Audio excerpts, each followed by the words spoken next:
interesting discussion, indeed, too hot to touch. One of the points that we talked about, which has also been discussed here at the SuperInvestor Asia conference, is around long-term incentives for GPs, and how do you know that the GP is going to stay together?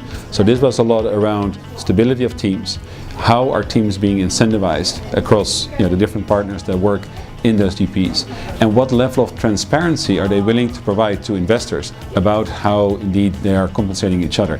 And I think there were some very interesting lessons that came out of that, which really had to do with typically the more transparency there is, the higher confidence that LPs will have that this GP is truly focused on the long term.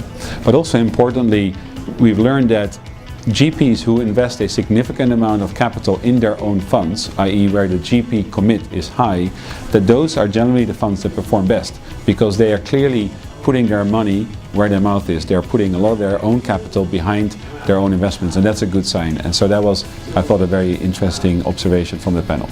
I mean, the key themes are these: Asia to what extent, Asia where, is Asia cross-border, is Asia domestic, domestic where, when our secondary is going to come out in Asia, when our buyouts are really going to come out in Asia. These are very, very compelling themes for investment in general, not just for PE, but for the development of an important part of the world. Some big themes about Japan, right?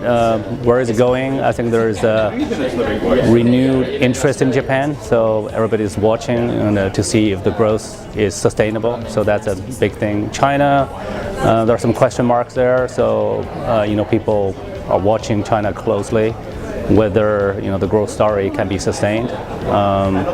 So those are, I think, the trends to watch. Southeast Asia, after the slight dip last year, would the growth come back? So those are the main themes.